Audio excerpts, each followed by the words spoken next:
Well, Eric Varney, welcome to the podcast. Thank you, Eric. I'm really excited to have you here. Yeah, appreciate it. Interesting topic. Yep. I'll start with a little bit about what we're going to talk about, and then I'd like to do an introduction. Yep. And then the floor is yours, and we'll see where this goes. Yeah. So it wasn't too long ago that I heard about this book called The Anxious Generation, and said, I need to read that book. And I did, and certainly some very interesting information. Jonathan Haidt is the author, and the book explores how the rise of smartphones and social media have contributed to mental health issues in young people. He argues that this shift from play-based to phone-based childhoods has disrupted social and neurological development. How about adult development? Yeah, right. Yeah. Let me see, I can play on my phone all day long, or I can go outside. So today we're going to talk with Eric Varney, who is the current principal at Morse High School. And you're a graduate of Dickinson College, a Bachelor of Science in Environmental Science, and then a Master's of Science in Ecological Teaching and Learning from Lesley University. And you hold a Certificate of Advanced Graduate Study from the University of Southern Maine. Correct. Yep. Great. After graduating from Lesley, you spent a year teaching at the Catalina Island Marine Institute in California. I did. I bet that was fun. It was great. Yeah. On the water. It was on the water, Yeah. on an island. Yeah. You've done some research, Yeah, right? sure. Yeah. You then returned to Maine as a science teacher at Morse High School. Yep. Teaching. Yep. And in 2014, you were the Saginaw Teacher of the Year. I was. Yeah. Congratulations. Thank you. Thank Yes. you. A student reminded me after I got that Saginaw County is the smallest county in the state of Maine. So you love teenagers. Sized you right up. Yeah, right. Imagine what that teenager is going to be like as an adult. Yeah. Smart. I'll tell you that. Yeah, smart. Then you switched to an administrative role, became the assistant principal. Yep. At Morse High School. Yep. And I would say having a principal at Morse High School, which deep roots, largest alumni association that we're aware of, Mm-hmm. and to have that's a really deep sense of community. Mm-hmm. And when it was announced that an alum would be the high school principal was very valuable, I think, to all of us, for somebody to know what the fabric of Morse High School is, to be a shipbuilder. Yeah, I certainly didn't take it lightly, and I think it was Brian Hatch who came to me and said, "Congratulations, don't screw it up." That was his advice to me, as being the first alum to take that, take the reins, and Yes. Hopefully I haven't. Yeah. No, it's been a great transition. Great job. The last thing I'm going to add, though, is that you do hold a United States Coast Guard captain's license.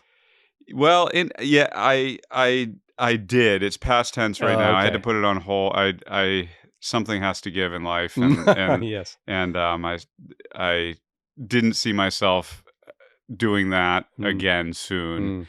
And you have to gather some sea time in order to maintain. Yeah. And I decided that's one piece of my life that I'll let go of for right now. Yeah. You still do some fishing? I do. I mostly oyster farm now. Oyster farm, yeah. But I still have a lobster license, and I'll do that a little bit with my family. And but I have a little side gig, Mill Cove Oysters, over in the New Meadows. I did not know that. West Bath, and There we go. and that gives me an excuse to be out on the water, and it's a different. It's kind of therapy, I guess. To be out there and it's just a different type of work. So, yeah. Great. Yeah. Great. So the topic, what I didn't say in the beginning of this was the unique connection between this book, The Anxious Generation, and Morse High School. Morse High School came out with a ban, or not a ban. I'm going to let you describe what the actual policy is with cell phones and electronics at the high school. Yeah. We decided that we needed to. We debated this for a while, but we decided we needed to be a cell phone free environment, and we we were not the first school to go this route. If you look, nationally, this is a movement that has taken place. Not so much in the state of Maine, and we've been discussing this for a while. Really discussing the problem more than the solution, which often happens, I think, with any Hmm. big problem that kind of comes up and subsides and then comes up and we did about a year and a half ago. The assistant superintendent Katie Joseph started a committee to look at these, looked at a lot of the research, case studies around the country, had administrators, teachers, so on that committee, and just took a deep dive as to what is going on around the country, what we could do, um, and looked at a lot of literature around it. The anxious generation being kind of a sentinel work to that. Um, and they came out with a proposal, and essentially they found very little evidence that cell phones were good for education, particularly teenagers, particularly that age range, well, middle schoolers and high schoolers that's talked about in the anxious generation. And when students are going through those adolescent years, there's a lot of issues with social media, with cell phones, with that access of information, and the anxious generation in itself have four major recommendations. One of them being get them out of the school setting, and so we explored how can we do that. I what I often said before was, when this would come up, we need a cell phone policy, and I would say, we have a cell phone policy, and they need to be out and away until I say, right, as a teacher, and and that's great. And I think on the first day of school, that happens. And but what it does is it puts that onus on every classroom teacher, on every class, on every period of the day, and that's okay. But there's a lot of things that teachers need to be doing on during that time, and um, cell phones did prove to be um, just a mountain that couldn't be conquered, and it was just any little thing, um, below the desk, and then all these ancillary things that would happen, such as um, I need to go to the bathroom, and now we notice bathroom breaks are taking a lot longer. All sorts of things that creeped into our lives that was really um, both detrimental to the student. They're not there and 100% engaged in the education, and also honestly wearing out our teachers. And and we looked at some schools, those schools in the greater Boston area who have done this, all across the country, really. And we didn't see a lot that said they were going to go back. It was a big decision. We needed to, see what our community felt about it, and it wasn't, nobody, not the cheerleaders weren't all behind us on this. It wasn't all everybody saying let's go. We certainly the data was mixed on that. The most of which, the students themselves did not want this, overwhelmingly. Um, and sometimes we had to make the decision that's hard in this case, and brought it to the school board, who receives feedback in both directions from the community, and ultimately decided that they wanted to go down this route of removing completely from the school day, not in the hallways, not in the lunchrooms, and basically taking that onus off from the teacher for the most part. I mean, and having it be a school community wide policy that starts in sixth grade, goes through graduation. Sixth to graduation. Yep. Yeah. Yep. The logistics of how it works. So Yeah. you have a band in place. Um, how did maybe you can explain the process and from day one? Yeah. Yeah, the devil's always in the details, Mm. right? There's a lot of policies that work splendidly and some that don't, that are less than that. This we decided that we really needed to um, be very, very clear. And it's sort of a black and white situation. Either you have cell phones or not. And again, we looked at a lot of different schools. I think Coney High School is out ahead of us on a cell phone ban, meaning they weren't, not allowed in the hallways or cafeteria as well. We looked at a little different model in that we felt it needed to be very, very black and white, and then have some very clear steps that happen in terms of consequences, what we do on the other end. Because people will, I mean, teenagers test the boundaries, and including great kids, and again, this is something they want for the most part, and so we basically said when you enter in the morning into the school building, at that point it's a cell phone free zone, and so every day we stand at the door, which we were anyway. We used to be outside welcoming. Now we're just inside the door welcoming. And the big difference is we have tables in front of us with magnet scan bars mounted to the tables. And we ask students, have you put away your cell phone, or do you have your cell phone today, or whatnot? And as they come through that door, that is the expectation. And they're off and away until the bell rings at 2:05. At that point, they can have their cell phones. So in leaving at when the bell rings, they would come back down through, and it actually gives us a great opportunity because it's a close proximity thing. At that point, we have the magnets. We have handheld magnets as well, and students just come by and tap the magnet and open up their Yonder pouch. I should have brought one for you to see. I meant to. So It what is a Yonder pouch? How does Yeah, it? It's a yeah, and the Yonder pouch is what we chose to do. It doesn't, a school could go down this without a Yonder pouch. We felt as though, um, and I think a lot of the feedback we got from the community was, there's some anxiety around both sides around that is personal property, and us taking a personal property from someone, and then by that we're responsible for it at that point, right? And so there's some schools do that, but we chose to purchase Yonder pouches, um, and what that is it's a thick, it's made of neoprene really, so it's not um, you could get into it if you had to, but mm, it's gray, it's opaque, you can't see through it. A student comes in, they scan it on the magnet, which then they can open it, and they take their phone or wearable technology like a smartwatch, they put it into the pouch, and then they clasp the Yonder pouch, and then you cannot open that pouch up without wrecking it, without scanning it through the magnet again. mhm, And we don't have magnets in the school, so we put them away mm. during the school day. So that's how we did that. So the students put it in their backpack, throw it in their pocket, what have you.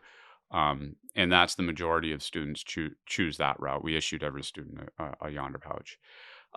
There are some students who don't want to deal with that. If I might be in this boat if I was a junior or a senior in high school and I drove to school. Why go through I'll just leave it in my car. We do have students who choose to do that. And then we have some students who just leave it in the office. We have a box for grade 9, 10, 11, 12. They throw it in the box. Um, I'd estimate we have maybe 40 students who choose that Mm. route. Um, and that works for them.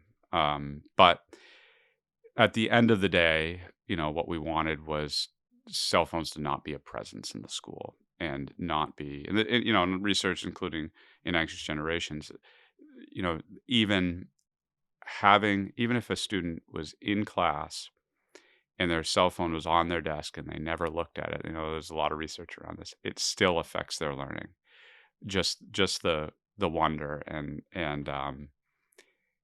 so, off in a way, and in this case, they're still getting notifications. There's no way to find it. They do put it on, and one little logistic is they put it on airplane mode, hopefully before or they'll get Mm. notifications through the, and we do have students maybe one a day will come back down, unlock it, put it on airplane mode, and pop it back in. So, Mm, yeah. mm. So that made me think of they have other technology with them through the day. So they have a laptop. Yes. Is that correct? Yeah. Yeah. Yeah. How does that instant messaging, excuse me, Yeah. I'm not even gonna touch the different means that they might try to Yeah. how do you work with that? Yeah, so we issue students school issued Chromebooks. So every student has, we're a one-to-one school, so every student has the same or very similar Chromebook, which has controls on it over, by the school. And so, students can't access social media. They can't do a messaging app for the most part. Uh, on those devices. And I would say the vast majority of students are using those. There are some students who prefer, they're big Mac users, let's say, and they're lucky enough to, have worked hard and or had a really nice gift, Hmm. and they have a MacBook or something like that. So those, we have less control on those. So what we let students know is now it's your responsibility. We do know that you can get the message app is installed on any MacBook, and but if they're seen, we're on that's a cell phone violation as well. That So would be a cell phone violation. that would be a cell phone violation. Okay. And what we really didn't want to do is have this separation of um, haves and have nots on technology, and that's why we went down that road. Some schools do have a little bit stricter policy in that they wouldn't allow earbuds, which we as a school community talked a lot about, and we were on the fence, but we chose to allow it because there is a lot of educational use for students to have those, and they do connect with their Chromebook, and Mhm. so we chose to allow that. But other wearable technology like a smartwatch, really anything that they can get a message from, was what we wanted to eliminate. Um, and I think I think the transition was challenging. I think the what occurred was less challenging than we thought. It really has worked out well. So Yeah. yeah. So, expected challenge, what's really been the play out? Yeah. So, and you asked about day one too, and I Yeah. guess I didn't. So Yeah. day one, we didn't really know what to expect, but we basically laid this out. This wasn't this wasn't a surprise. This was very well known that this was going to happen. We basically laid out the procedure for it, and in their advisory groups, they were issued their pouch, and they started using it. And we have had violations through through, certainly, still do, uh but overall this has been a wild success, and I'd be naive to say that I have 100% compliance on it. However, I can say that we follow up when when in any instance where we find that this has happened, and overall I've had just students have are still on varying places, but I've had a lot of students who have come to me and say, I don't want to admit this, but it's strange to think that we were able to have our cell phones, or I've noticed that these things, and this has really been positive. I think one thing that students did not anticipate was that when we have everybody put them away, that steady stream of notifications and of all that virtual world that they're missing out on if they don't have their cell phone really takes a pause. I mean, yes, there's students in other schools that might continue, but that's less. Most of their social group is within Morse High School, or or the middle school, and is within the community, or within their family, and their family knows that they don't have access, and none of the students have access either. And so you know, uh, I watch it every day. Students take out those cell phones, and it's not that long that it takes. Sometimes there's students who have a lot of notifications to get through, but sometimes they don't. And I have had students who say it has lowered their use outside of school, not having it inside of school, because it's just it's pulled the throttle back on all of those things. And a lot of students will come to Morse. They're all day without their cell phone. um, then they transition pretty quickly to often athletics, sometimes a after school job, very limited use, and then it's time for homework and dinner and all those things. And there's just you get a little bit more accustomed to not having that as a constant. and it's just lowered their usage. And that's data they can track, as far as screen usage. Um, and one student said, "Well, one thing it does save my battery life. I go all day on a so, well, I A guess that's one nod thing." for the band. Exactly. Yeah. Yeah. Yeah. And another a great quote that I like is a student said to me, "This year was the year of hello, Hello. hello." Yeah. And I thought that's amazing. That just that simple thing that wasn't happening anymore. Just passing in the hallway, hello.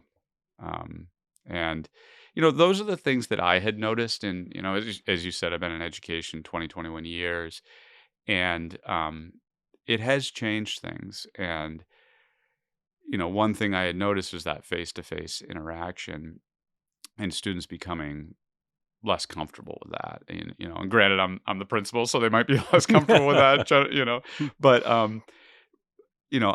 I would like walking down the hallway, let's take it, and if it was during a class, and somebody's walking by and it's just the two of us, obviously say hello.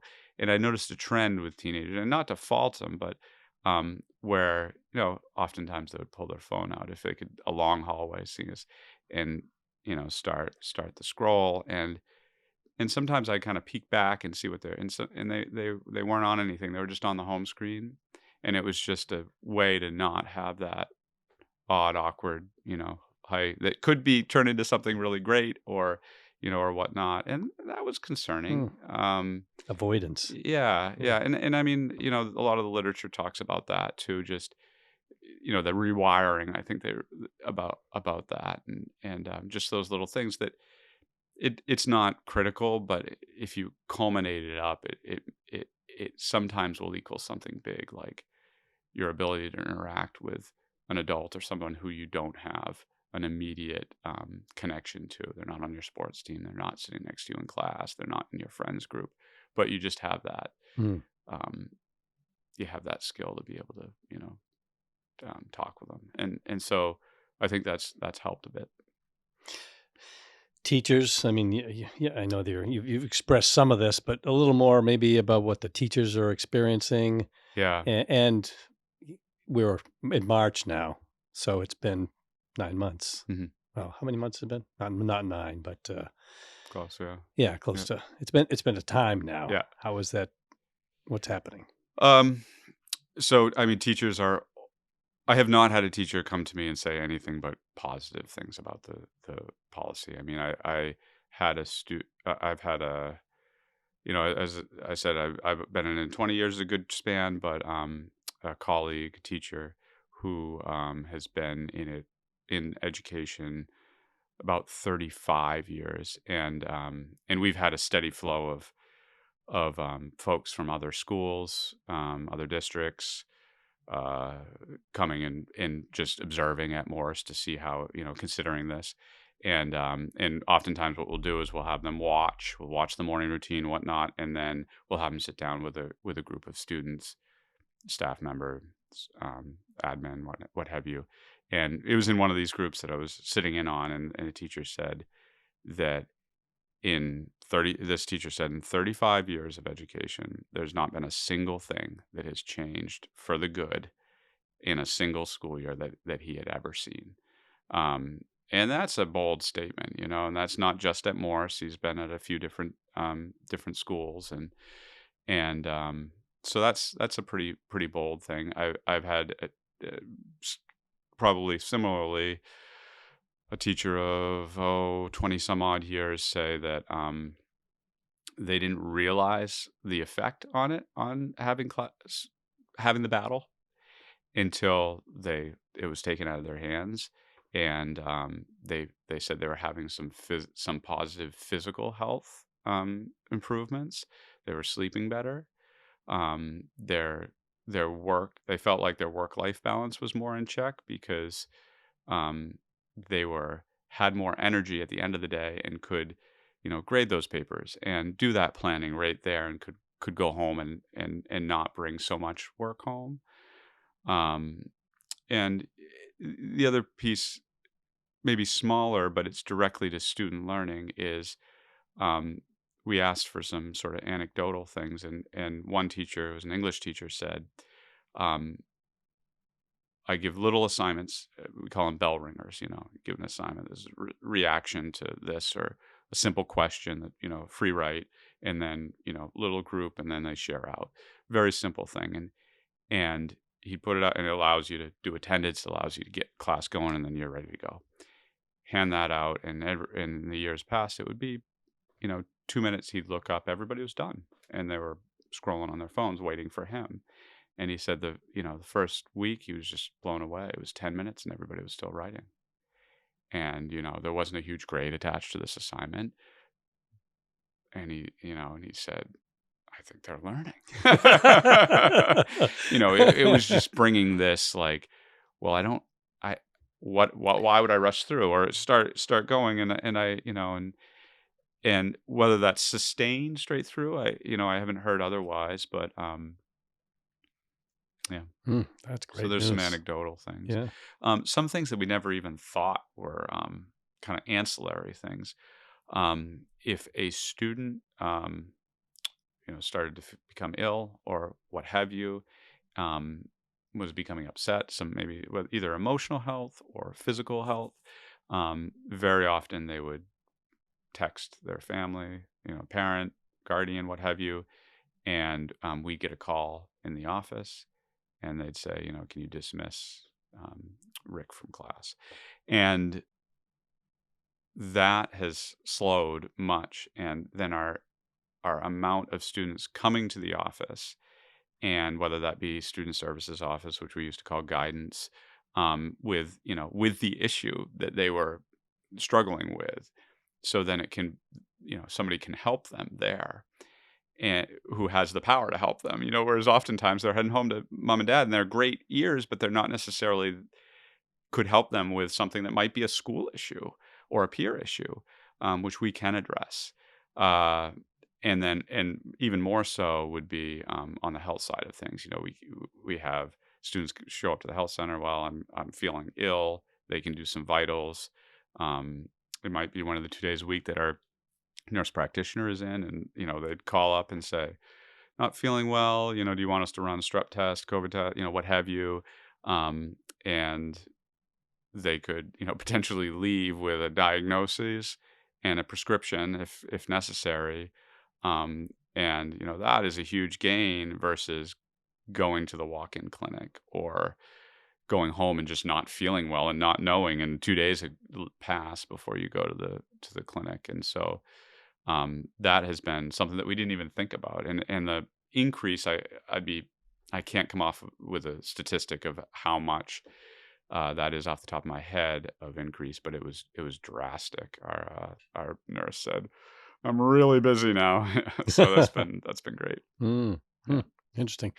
So in that conversation, there was the mention of parents and involvement. How have the parents overall embraced this? I'm sure there was a lot of discussion in the beginning. Yeah, yeah, there was, and still is. Mm, I would say, you had your polar sides. We had, teachers and people working in schools who felt as though this was a great idea. Students who felt like this was a horrible idea, and I'd say our parents, our families were somewhere in between. We did some data, which we'll replicate again when we get to the end of the year, which will be very interesting.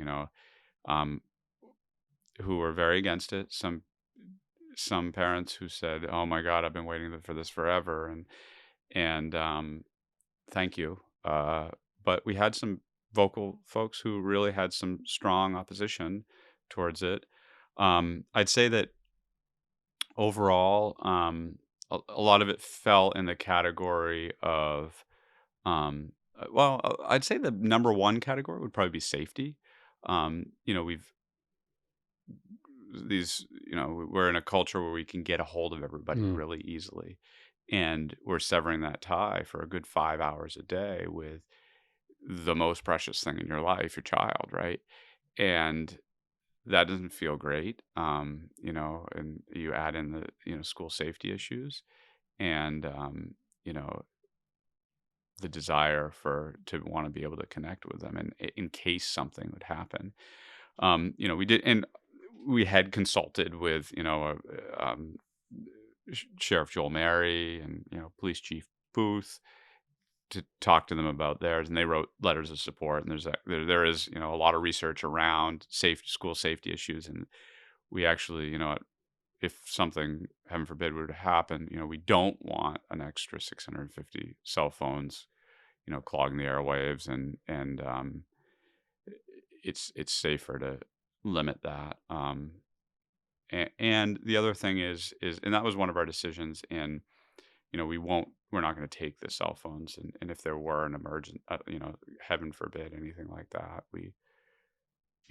they do have them on them. So, um, we've heard. I would say I have heard from um, some parents who said, I was, whether they were vocal or not, they weren't in agreement. And one, great quote I had from a parent who said, I was not for this, and I felt this is a little big brother, taking away sort of liberties, and but I just saw my C student turn into a B plus student, and I'm a fan now, Wow. in a quarter, and In a quarter. yeah, and so you know that was telling for that one student.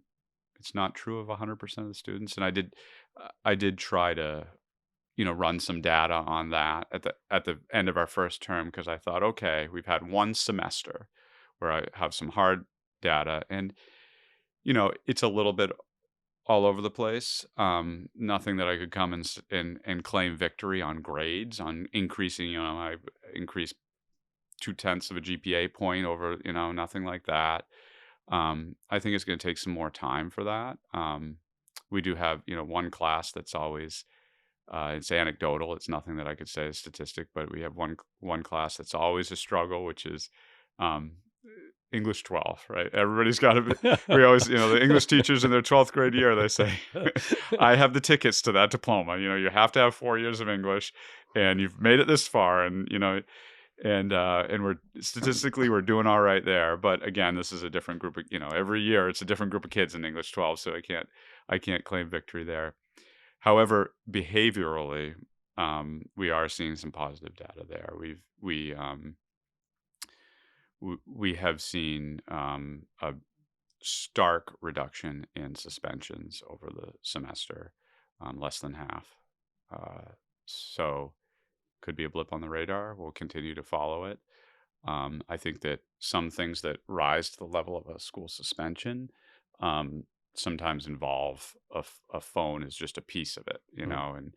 and that could be um, drama that ensues that would create struggle between kids, which we've seen less of, um, or what have you, coming up with ideas that aren't the best ideas. So I think that has been, take that has vastly reduced that, and it's I think the cyberbullying is much less. It's still, it can happen anywhere, but for those 5 hours of school, I think there's just not access on hopefully both ends, or at least on one end or the other. Yeah, you would think by taking away that device where that's all created, and some students slash people, are doing that to perform to some extent. Yeah, And if there's their audience, which would be the 600 students who might be online, yeah, they have that audience at their bay. yeah, Yeah. yeah. I think it's it just turns the volume down, and usually when people have a face-to-face interaction, they're going to come out with a solution. Mm. But if you're just able to announce something to the world or to your world, then it's usually not solution based. Mm. So Yeah, and talking about statistics, and it is a short period of time. You would I would think that the real results comes in 4 years when you've got a freshman who started in Yeah. this, and how do they graduate out? Yeah, I mean, we turn over 25% of our population every year, Yeah. and so, we're talking of a different cohort of kids. Um, so once we see those students come through, we'll be able to draw some more, definitive conclusions. But anecdotally, it really has been fantastic for Mm. us. Mm. Um, and some folks might listen to this and say it hasn't been for me, and have some valid points there. But um, I would say overall, I have to take the 10,000 feet view over what's happening, and listening, and um, I've just heard just overwhelmingly positive. And it'll be what I think will be very interesting is seeing how many of these school districts, and it's been interesting those folks who have come, um, you know big districts, small districts, northern Maine, western mountains, local folks, private schools, private Catholic, eh, all over the gamut of schools who have come to take a look and see what happens, and how it works. So those are schools that are coming to look. What about people outs well, I won't say outside of education because that's not the right way to look at, but sort of the social, implications. Have you had people come out from the outside to study that much yet? No, but it would be fantastic if, Mm. I mean, this would be a very ripe, social science look at things, and collecting data on, the things we've talked about, but also sentiment towards it, and those ancillary things that we really hope that it will help, student self-esteem, how that falls, on students and their cell phone usage, gender lines, like how does that affect boys versus girls, um, which, we know that, um, the crisis that we're in terms of social, that's been, mental health, that's been really very strongly linked to, social media, on a cell phone, that it's affected girls more than boys. Mm. I mean, it's just stark. It's affected boys too, but the statistics on girls are really tough, and just so to see if that rebound is more on those sides, or I mean, if I don't know, if I was in graduate school right now on that, I'd be looking at a school like this, a community like Mm. this, to see how that follows through. Again, you'll need some more data than a flash in the pan that we've seen so far, but Mhm. Yeah. Well, speaking of data, the book, The Anxious Generation, is just loaded with yeah, probably more data than you can, you know, the average person like myself yep. is going to really understand, but you certainly get the sentiment.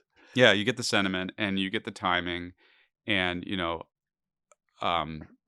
somebody might be able to shoot holes in some of the data, but I think what stuck to me is that time frame. You have that 2008 to 2010, and we're putting cell phones in the hands of everybody, including teenagers, around that time, and then shortly after, you're following it with, the proliferation of Instagram and all these, Snapchat, and so on and so on social media, that became wildly popular, with students. And you or I have a different interaction for that. It's not that it just had a different effect, and really, teenagers, especially that swath of teenagers that were like coming of age, like the age, 12, 13 to 15, 16, that swath, it just, they were guinea pigs of something that, I don't think everybody fully understood what was about to happen. Like,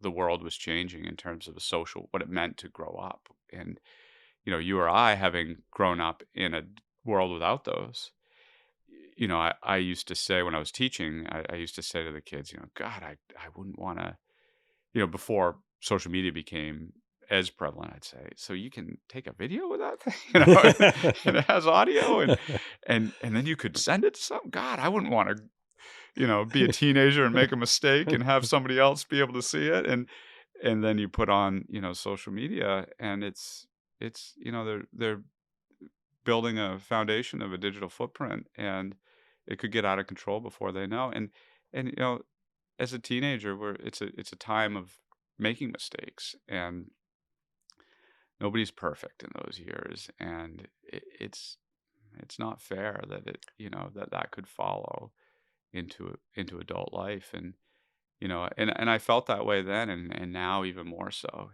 and so I think it, what he's seen, and having been on the other side, I was a teacher in a classroom. Now he's a um as really looking as a social scientist at this, and wow, we see the levels of depression go through the roof in adolescence, um, and this is way before a pandemic, and self harm and all those other things, and just the way students interact, and the social, the way they socialize changed drastically. So, and we see a little bit of a piece of a reversal to that. Um, I think we posted a picture ironically, posted a picture on our website and social media of, some early on, like the lunchroom, and we have a couple of students get really into it and start rehabbing Walkman, and they would make mixtapes and trade mixtapes, and um, games. We bought in the library. They can go and take out Uno or what have you. So we saw, students at lunch in the 30 minutes of lunch, playing card games. Uh, One student brought in some full setup of poker, and we monitored to make sure there was no money being passed around. But a lot of kids learned how to play some card games, and just you think about the social interaction, and that's what is a bit more healthy versus looking at an easier to manage lunchroom at times because it was quite quiet. But students sitting at tables and scrolling. Mhm. So this is happening within the walls of Morse High School. Student population of how many? We're right around 630 right now. 630. Plus, we have a couple hundred students come for vocational programs from surrounding schools. Right. So that's your population, and you've got other schools that are looking into this. Do you see this growing and becoming more obvious or more prevalent? I do, Yeah. yeah. I think we'll have some area schools. I think now is the time where they've started. We do have some area schools that have already started to discuss and have these committees, like I explained. Um, and I think we'll see more of that. We've already seen more of the committees, whether they come out of it um, with a policy that's changed and changed as significantly as ours have. Um, I it's a tall order in that we we do have a society that cell phones are part of, and that's a reality. We're not going to take that away. At least it doesn't appear as though we are. Um, but we to create a bubble in there is challenging. It's a management, thing, and so that was something that I struggled with out ahead, just thinking about how this could all work. Is how do we create that bubble where it doesn't exist, and still be able to get along? And it was less of a challenge than I thought. I mean, we had to be very, very black and white on what was allowed, and then but what we've seen for results have been great. And I think it's a matter of having that leap of faith, to make that jump to a really a phone free. And what a sentiment, I guess I was talking about. You asked about community parents sentiment. One thing was that, and you wouldn't really get it, I don't think, unless you were a teacher. But why can't the teachers just manage it in the classroom, which is valid from an outside viewpoint. It's just the reality of that management. It was just completely untenable. Um, and I would say that with 60 some odd teachers, there were a couple who did a very good job from September to June. Um, but they made that a priority. And I'm sure that if I asked them, what are you able to do now that you couldn't do then because you were, minute to minute managing that cell phone use, I'm sure they could come up with a list of things that they were able to do and curriculum they were able to access and projects that are much more, doable. Um, so these other districts, they probably won't know it until they make that leap. Um, things we considered was just in the classroom, and then okay, they could take them out, and you wouldn't have the same effect. You wouldn't have the social effects. You wouldn't have the behavior decrease. Um, and it just has to be, this is a cell phone free school, to have that full implication of positive effects. Mm. So You talked about the bubble that you create. 5 hours. It's interesting to hear 5 hours. As I don't think about that, it's a relatively short time. yeah, yeah, That's not eternity, although it can feel that way. yeah, Uh, but I think about that bubble that you have at the high school, and can we start to create some other bubbles yeah, outside of that? yeah, I'm I'll sit at a conference, and half the people are on their phone. yeah, I mean, yeah, I'm included, yeah. in part of that time. Yeah. Well, I mean, that's really these pouches that is, just the tool that we chose to use. Really, I think it was not designed for schools. It came out of concerts and comedy. A lot of comedians that were Mm, very opposed to this constant flow of all of their work getting posted, and then essentially, some getting ripped off. Is what they felt, and the other thing was that they wanted people who paid all this money to come to their show to just experience the show and just laugh or dance or all those things that you do at a concert or a comedian, and so that's what started this. So they um you know started these pouch companies, and there's more than just the Yonder, um and then there's realized there's an implication in schools, and so probably there's more in schools than there are in anything like that now. Um, but yeah, I would, you know a conference, yeah, especially an education conference. Maybe that's the first ones to start, right? And start to say, we want you fully present here, and there is a huge difference. It seems crazy, but there's a huge difference between a cell phone and a computer. And it generally, you go on a computer, it's an act. You're opening it, but phones are just, you just grab it, you just check, it dings, you check, and before you know it, you've eroded what you're trying to do and mm, what you're there for. mm, You've paid for that conference to get your professional development, and next thing you know, you're worried about the stuff that you left behind in your home or business. So mm. Yes. Anything else about the success or um learning along the way? no, I mean, we're a work in progress. We'll revisit a lot of what we've, this policy, as I said, it's been wildly successful. We'll collect data from students, see where they're at. Um, I'll be very interested in especially the student data, um, and just see what they've seen in a change. And I think students have said, like, now they think back to that they could just walk down the hall with it, and it just seems odd that Mm, that was allowed. And sometimes I this might be drastic, but I think about it. I talk to my parents, and they say, well, when I went to Morse High School, there was a smoking room, and there was a vending machine, and you you buy cigarettes. got a pack of smokes, and Yeah. you went out into the room and you smoke. And to me, that's mind-boggling, and even more so probably to our students. And I wonder if this generation will say, "Well, back when I was school, I just pulled my cell phone right out in the middle of the class with the teacher," and their kids might say, "What?"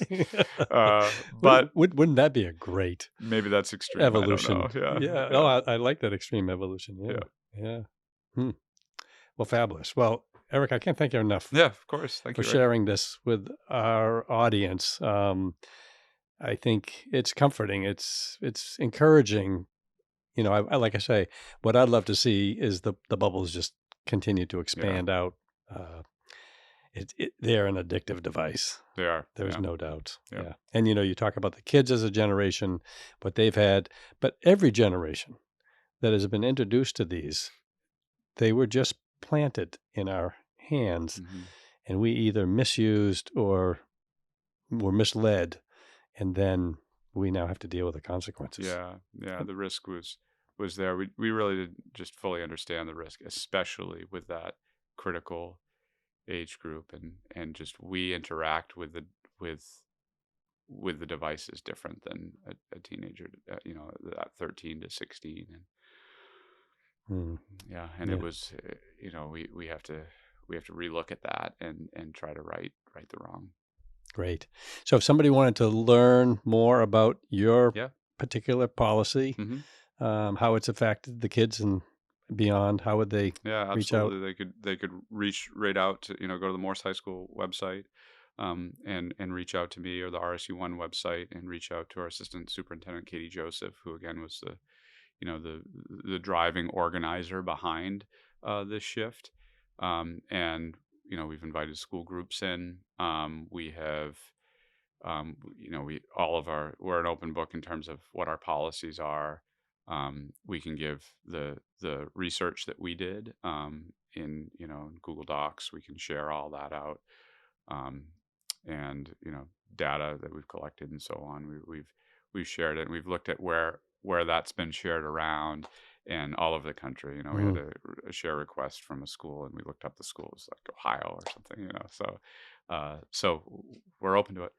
great. Yep. Awesome. Yeah. Eric, thanks very much. Thank you, Rick. Appreciate your time. Yeah, you Yeah. too.